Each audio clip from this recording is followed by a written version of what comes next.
Había pensado durante algunos días en el título de la meditación y pensé, le voy a poner como título Navidad en Mayo.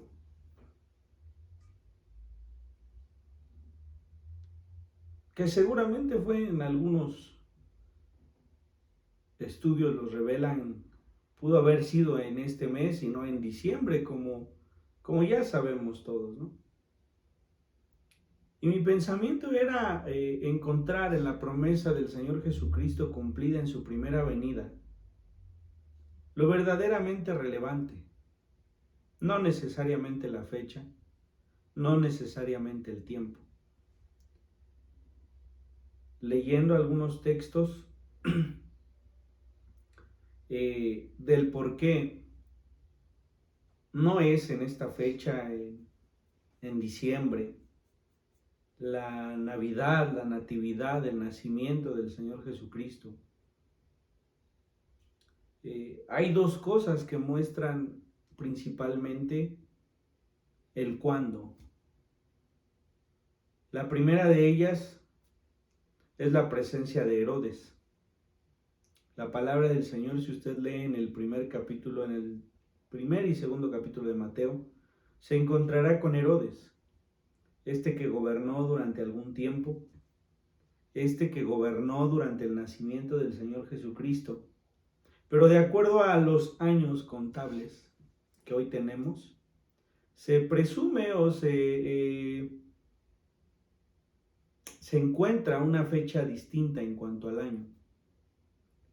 Muchos dicen que son entre 5 y 6 años la diferencia. Quiere decir que ahorita estaríamos en el año 2027 después de Cristo. Esto simplemente por el reinado de Herodes en la tierra y por el año en el que fue realizado este censo del cual la Biblia nos habla.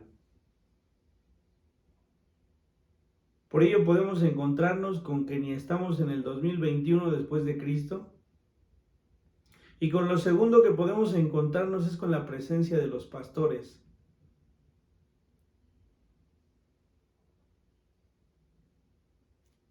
Si fuera en diciembre bajo el invierno, cuando hay heladas, los pastores no hubieran estado cuidando a su rebaño en ese lugar. Por lo tanto, se presume que pudiera ser unos meses más adelante en el tiempo de calor. Por lo tanto, ni fue hace 2021 años, ni fue un 25 de diciembre. Sin embargo, fue. Y esto es lo verdaderamente importante. Navidad en mayo, Navidad en agosto, Navidad en noviembre, Navidad en diciembre, Navidad hoy. Nacimiento de Jesucristo. Póngale el día y la hora que usted quiera. Pero pasó. Y bajo este nacimiento vienen un montón de promesas que se han de cumplir en el relato del Nuevo Testamento.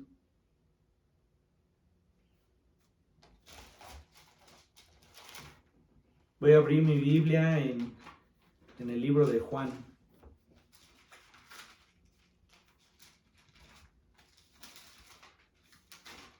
Y leeré el primer versículo. En el principio era el Verbo, y el Verbo era con Dios, y el Verbo era Dios.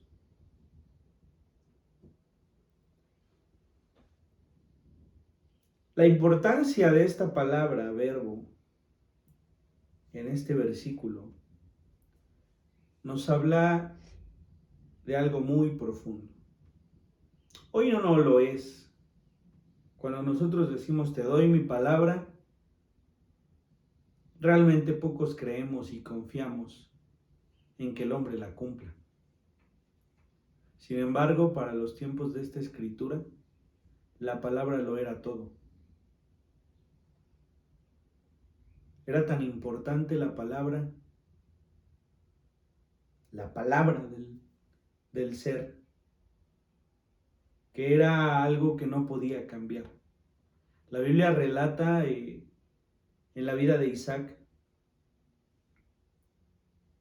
que tuvo dos hijos, Jacob y Esaú. Esaú el primogénito, Esaú el que tenía derecho a la bendición de la primogenitura. Y dice la Biblia que en un momento Esaú salió al campo y la madre de Jacob lo vistió con las ropas de Esaú. Aprovechó que Isaac había perdido la vista y presentó a Jacob delante de Isaac para recibir esta bendición prometida. Isaac se expresó hacia su hijo, lo bendijo, le dio la bendición que había heredado de su padre Abraham.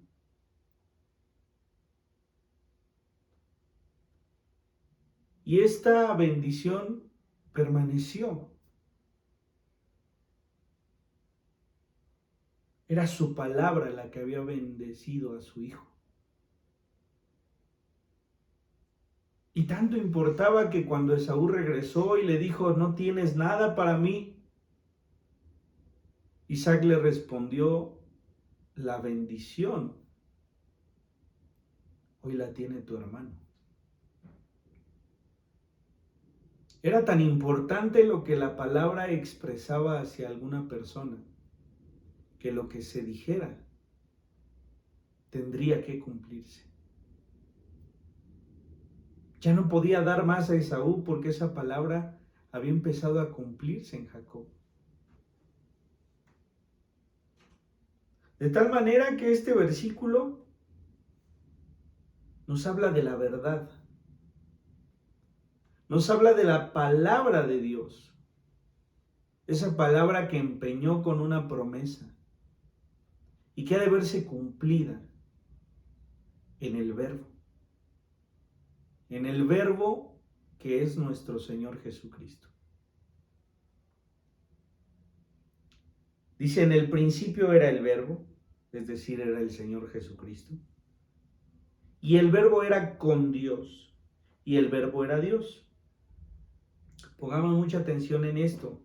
Y el Verbo era con Dios, y el Verbo era Dios. ¿Esto qué nos está diciendo? Está hablando de dos personas en Dios, Dios Padre y Dios Hijo. No es el mismo. No es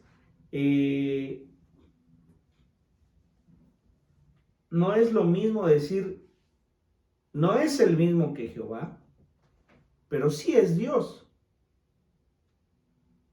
El Verbo era con Dios y el Verbo era Dios. ¿Sabe? Hay cosas que jamás tendremos la obligación de defender. Una de ellas es la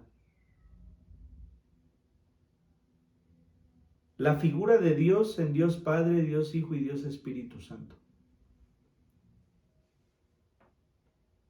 Este Dios tripartito no es motivo de explicación. Nosotros simplemente creemos. Sí hay escritura como este versículo para poder defender la Trinidad, pero no nos corresponde a nosotros hacerla. Cuando usted trata de argumentar con alguna persona que ve contrario lo que usted está explicando, no tiene caso explicarlo, no tiene caso desarrollarlo. Porque el creer es eso, es entender qué es, no entender cómo es. Entonces dice que desde el principio era el Verbo. ¿Esto qué quiere decir? Que el Señor Jesucristo es eterno. Hemos estado viendo los atributos de Dios durante los primeros meses y nos encontramos con tres atributos que solamente corresponden a Dios. Omnisciente, omnipresente, omnipotente. Y que es la eternidad solamente está en Dios. Y si ya vimos que Dios Padre es eterno, y si estamos leyendo que desde el principio era el Señor Jesucristo, podemos entonces decir que el Señor Jesucristo también es Dios. Y que estuvo desde la fundación de la tierra. Todas las cosas, dice el versículo 3, todas las cosas por Él fueron hechas, y sin Él nada de lo que ha sido hecho fue hecho. Sigue hablando del Señor Jesucristo. ¿Por quién fue creada la tierra? Por Dios Padre, por Dios Hijo, por Dios Espíritu Santo. Estos tres que desde el principio fueron. Estos tres que han sido durante todos estos años. Estos tres que serán después del término del tiempo en la tierra.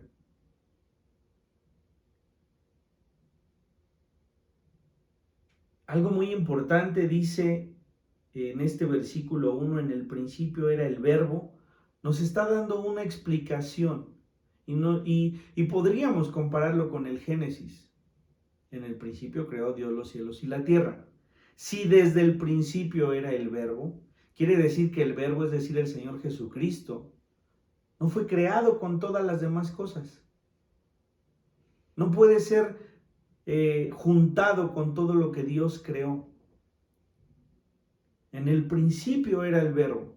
En ese principio, cuando creó Dios los cielos y la tierra, en ese principio, nuestro Señor Jesucristo ya era Dios. Siempre lo fue.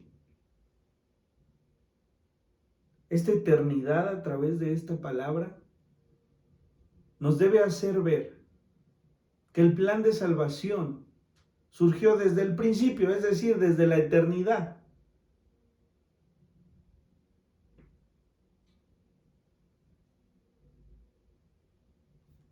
Es importante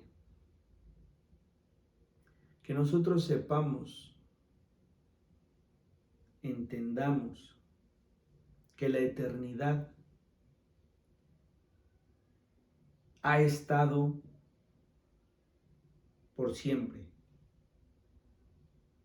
en la Trinidad. Para eso fuimos creados. Sin embargo, había algo que cumplir, y eso era la justicia.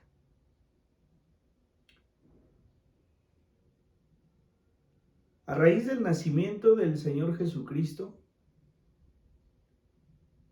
del cual les decía, ¿qué más da si fue en 25 de diciembre?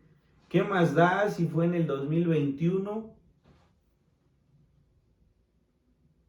Hay cosas que se tienen que cumplir. La primera de ellas es el cumplimiento de la promesa que se realiza en Abraham. La semana pasada estábamos leyendo la genealogía del Señor Jesucristo y veíamos cómo en el primero que aparece es Abraham, y dice hay 14 generaciones de Abraham a David, y hay 14 generaciones de David hasta el momento en el cautiverio del pueblo de Israel, y de ahí otras 14 generaciones de ese momento de derrota del pueblo de Israel hasta el nacimiento del Señor Jesucristo. Y debemos entender que Dios es fiel. Dios ha sido siempre fiel. El Señor Jesucristo ha sido siempre fiel. En su nacimiento se cumple la primera promesa hecha a Abraham. En ti serán benditas todas las familias de la tierra.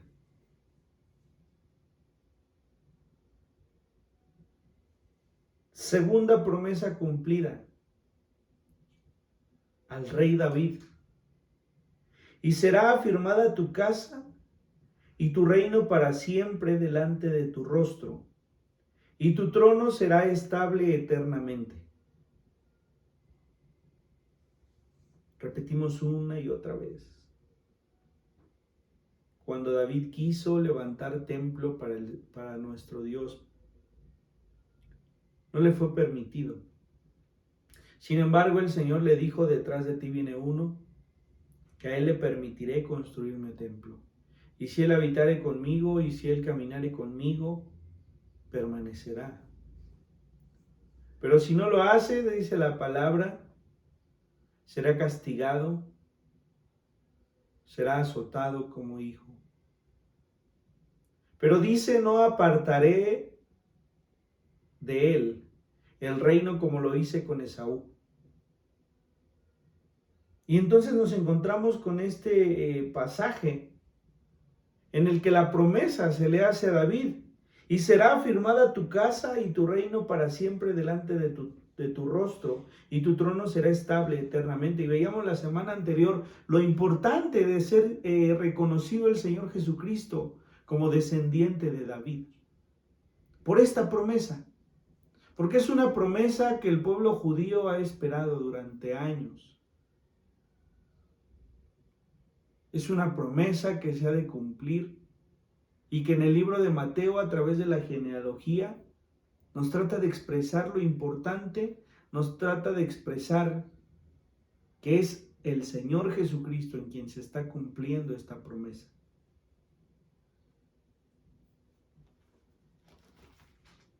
Y no podemos abarcar este pasaje en Apocalipsis 22 sin esto que acabamos de ver.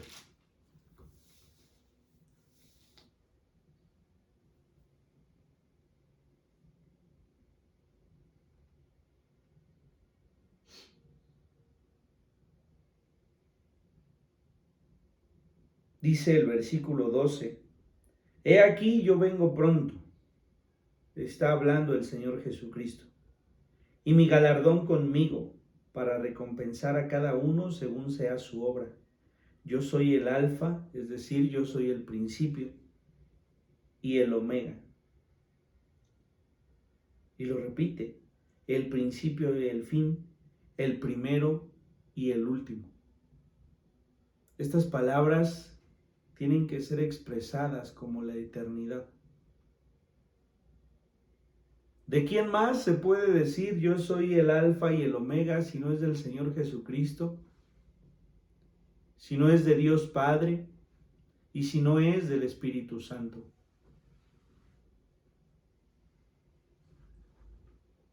Hay algo que me suena relevante. De este capítulo 22, dice el versículo 2: en medio de la calle de la ciudad, y a uno y a otro lado del río, está el árbol de la vida. ¿Se acuerda de dónde apareció el árbol de la vida? En el Génesis. Evitemos, dice la palabra, que estos puedan tomar del árbol de la vida, no sea que vivan para siempre. Ese árbol del cual no se tuvo más acceso por el pecado cometido, es este árbol que está apareciendo aquí, en el último capítulo de la Biblia, porque es una promesa para el creyente. Se fue quitado el acceso a este árbol a través del pecado, y hoy es una nueva oportunidad de poder comer de él.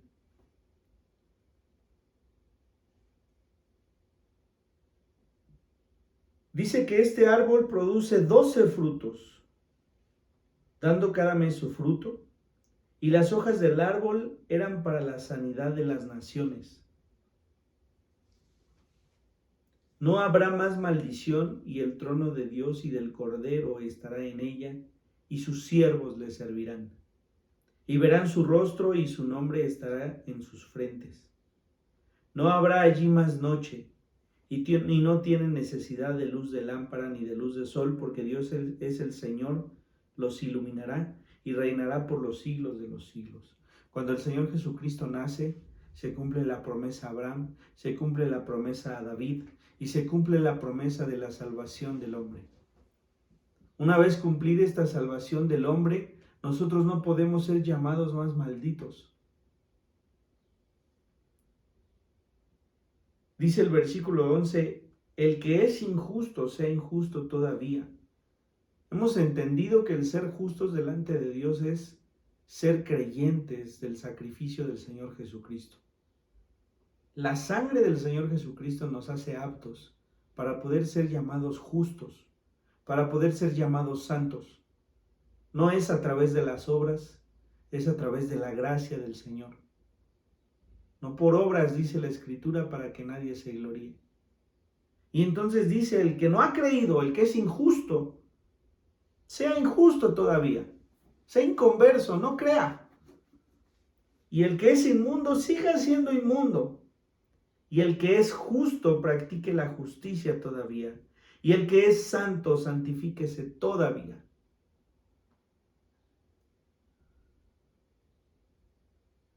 Una vez que hemos reconocido en el Señor Jesucristo la promesa cumplida de la salvación, nosotros somos santos.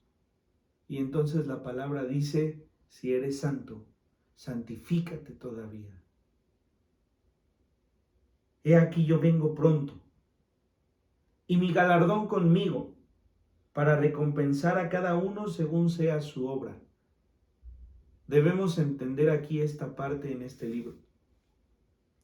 Nuestras obras, dice la Biblia, permanecen con nosotros. Pero no es para condenación. Una vez que nosotros somos santificados por la sangre del Señor Jesucristo, el juicio por el cual atravesaremos nosotros no será el juicio en el que haya condenación para nosotros, porque seremos salvos.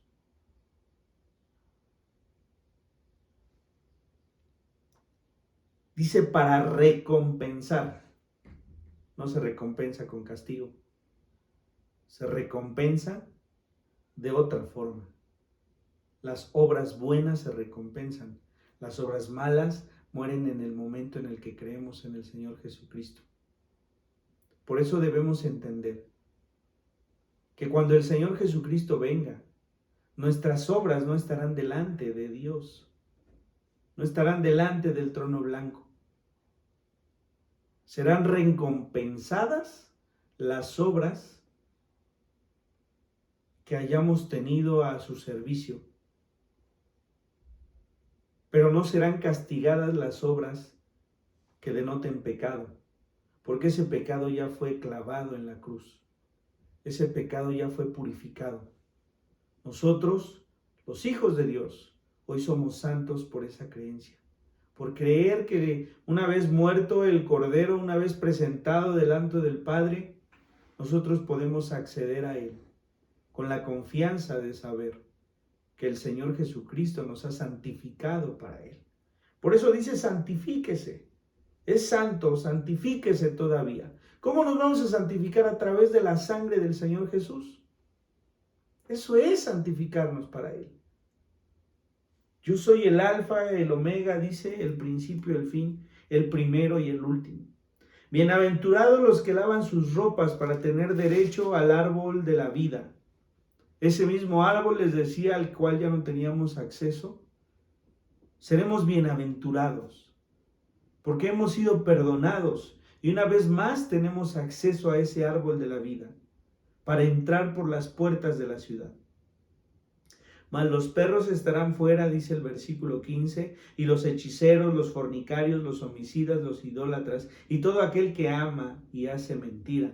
Yo siempre tenía un conflicto porque leía en la Escritura que los idólatras, los hechiceros, los fornicarios, los homicidas, los idólatras no entrarán al reino de los cielos.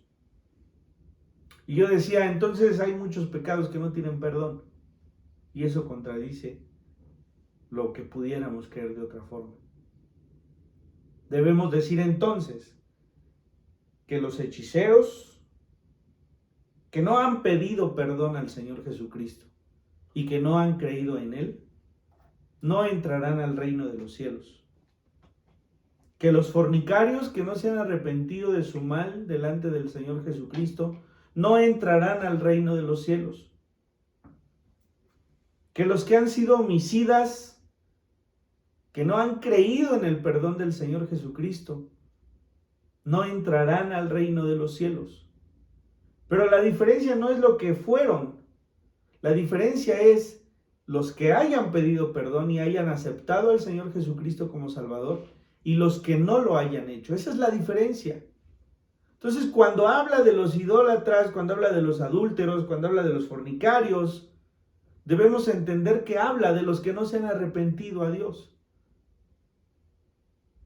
Porque tú y yo somos pecadores. Los pecadores no entrarán al reino de los cielos. No así los pecadores arrepentidos.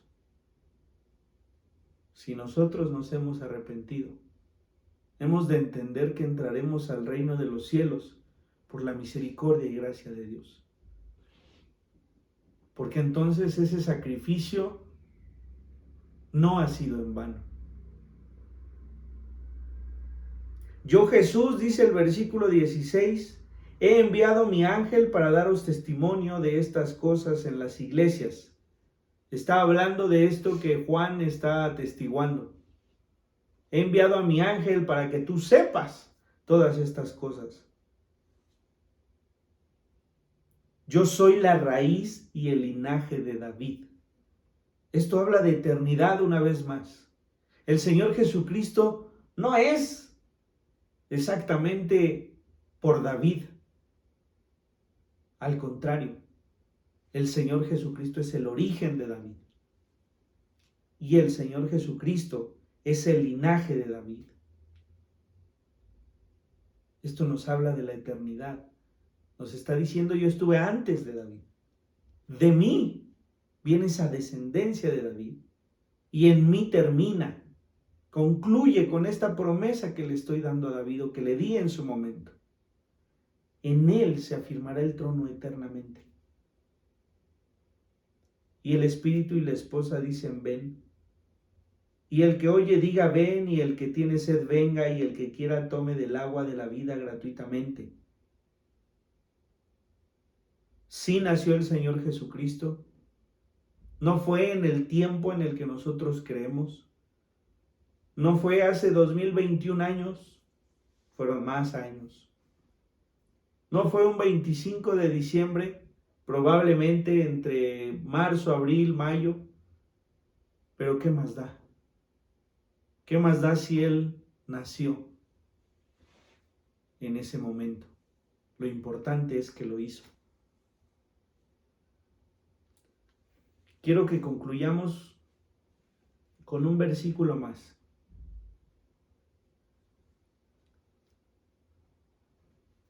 Gálatas 4:4.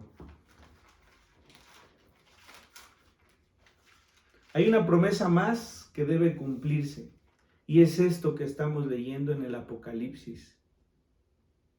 Cuando estaba preparando esta palabra me encontré con que en el Señor Jesucristo hay fidelidad porque cumplió las promesas que hizo cuando nació y cuando murió. Y me encontré con que hay una promesa más que ha de cumplirse. La promesa de su segunda venida.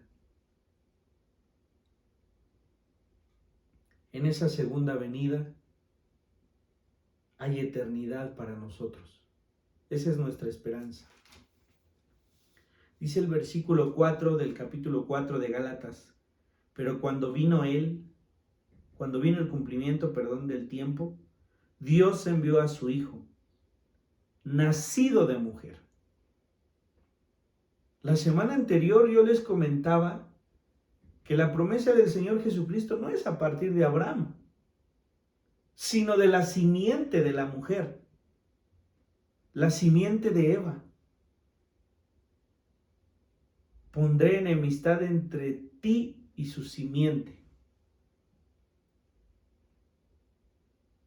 Dios envió a su Hijo, dice aquí, nacido de mujer y nacido bajo la ley. Les decía la semana anterior, si el pecado ingresó a través del hombre, a través de la simiente de la mujer, hubo la promesa de salvación, porque era lo justo. Porque dice aquí, nació de mujer y nació bajo la ley. Una ley que fue propuesta desde el momento que hubo pecado. Había uno que tenía que cumplir esa ley. Fue el Señor Jesucristo. Para que redimiese, dice el versículo 5, a los que estaban bajo la ley, a fin de que recibiésemos la adopción de hijos. Esa promesa se va a cumplir. Cuando el Señor Jesucristo venga en su segunda venida, se cumplirá esta promesa que ha sido formulada durante miles de años. ¿Hemos encontrado salvación? Sí, pero ahí no termina todo. Porque seremos bienaventurados, dice, porque serán bienaventurados los que lavan sus ropas para poder tener acceso al árbol de la vida. Es una promesa. Y si Dios es fiel, y sus promesas han permanecido eternamente como Él lo es, hoy podemos confiar entonces que seremos bienaventurados, porque a través de la sangre del Señor Jesucristo nuestras ropas han sido lavadas. Porque hay una promesa que dice que cada uno de nosotros será levantado en la segunda venida del Señor Jesús. Y entonces por eso estos versículos en el Apocalipsis son tan importantes.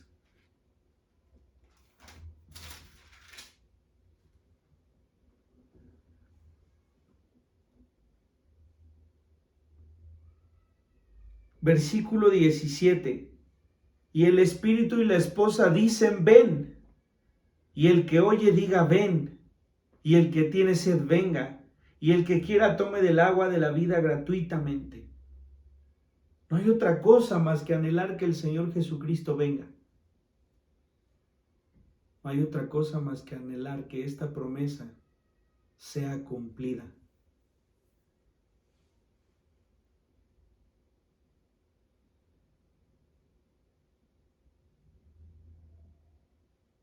Versículo 20, el que da testimonio de estas cosas dice, ciertamente vengo en breve. Amén. Sí, ven Señor Jesús. La gracia de nuestro Señor Jesucristo sea con todos vosotros. Amén. Ven Señor Jesús. Ven porque el día que tú vengas, todo habrá empezado de nuevo. Y no habrá más pecado. Y no habrá más llanto. Y no habrá más tristeza. Y no habrá más dolor. Y podremos adorar al Padre. Y podremos adorar al Hijo. Y podremos adorar al Espíritu Santo.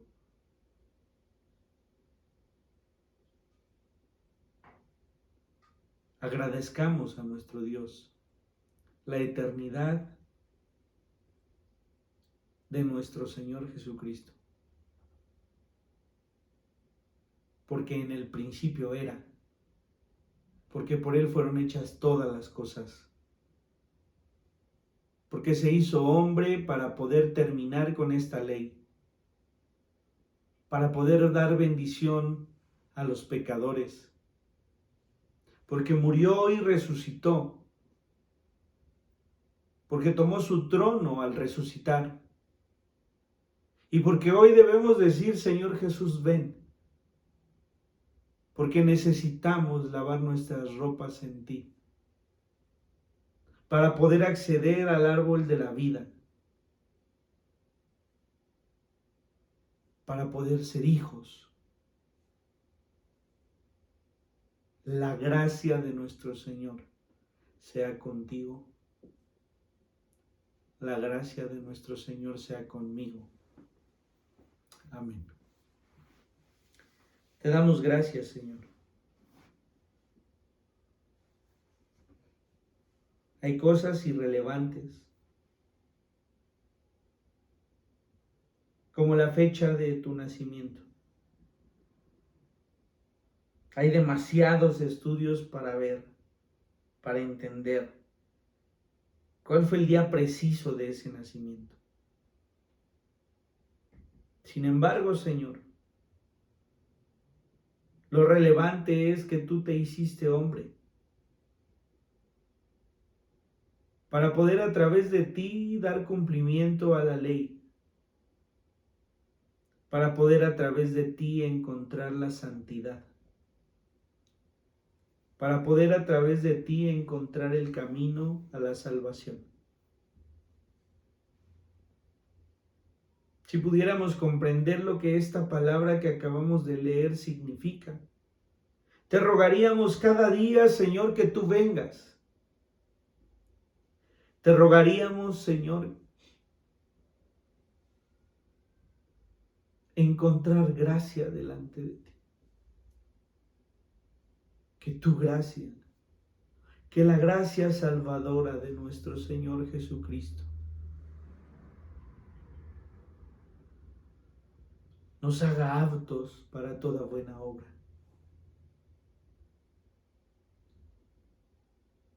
Señor, ven. Ven por tu iglesia. Ven por tus hijos. Lava, Señor, nuestras ropas. Purifícalas, Señor. Haznos hijos tuyos a través de la sangre de nuestro Dios.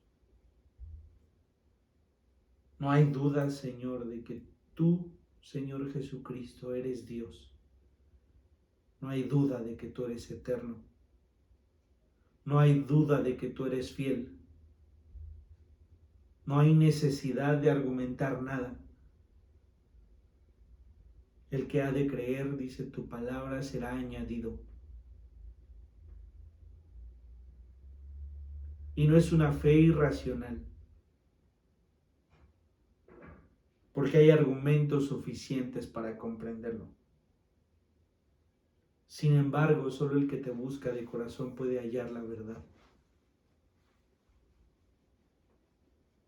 Sosténnos, Señor.